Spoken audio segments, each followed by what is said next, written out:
Bonjour à tous, j'espère que vous allez tous bien en ce début de déconfinement. Le WOD d'aujourd'hui, ça va être un fort time avec deux mouvements différents, des V-up et des wall climb. Au niveau du format, il faudra faire 20 V-up, 3 wall climb, ensuite 15 V-up, 5 wall climb, 10 V-up, 7 wall climb et on finira par 5 V-up. Et avant ça, on aura un petit skill handstand. Pour les wall climb, vous allez partir allongé à plat ventre avec les pieds sur le mur. On va devoir pousser dans les bras, envoyer une jambe haut, loin derrière et ensuite grimper sur le mur à l'envers. Là-dessus, pensez bien à garder votre ventre serré et à ne pas être en banane et à garder bien vos jambes tendues et vos pieds serrés.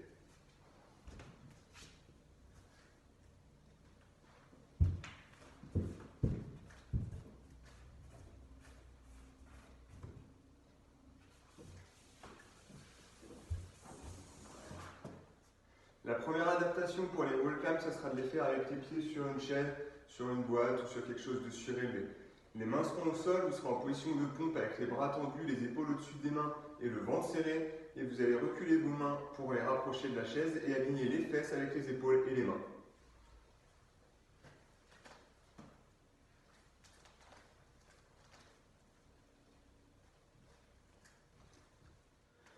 Autre adaptation pour les wall climbs, si jamais vous avez des douleurs aux épaules ou si jamais vous n'y arrivez pas tout simplement, vous allez pouvoir faire des shoulder taps.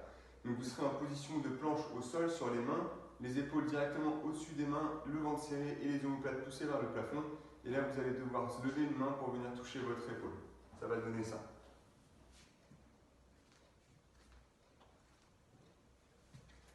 Le nombre de répétitions pour ce mouvement-là, il va être un petit peu supérieur. Du coup, au lieu de faire 3, 5 et 7 répétitions, vous allez faire 20, 30 et 40 répétitions. Dernière adaptation pour ce mouvement-là, si jamais la planche est encore un peu trop dure, et si jamais vous êtes une femme enceinte également, on va pouvoir le faire avec les mains surélevées, du coup encore sur une chaise ou sur une boîte.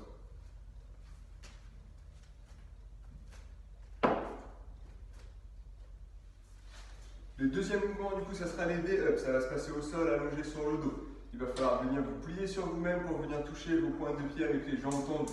Sur ce mouvement-là, pensez bien à finir bien sur les fesses et pas sur le bas du dos. D'accord? Votre bas du dos doit vraiment être décollé à chaque fois.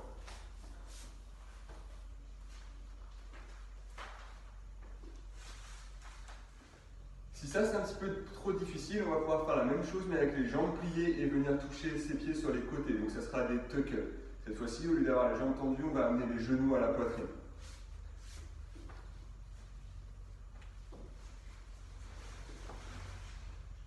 La dernière adaptation, si jamais vous n'arrivez pas à faire les tuck-ups, ce sera des sit-ups.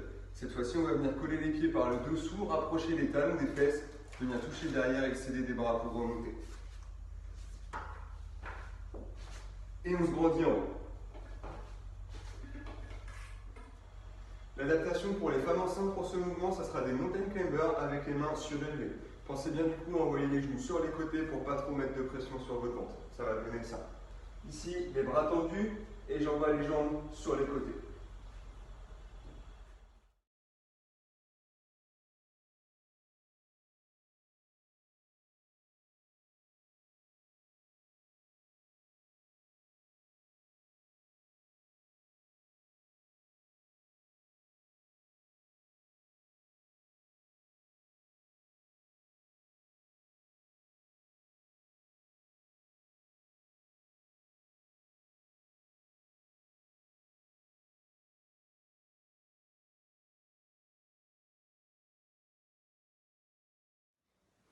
Voilà pour les explications.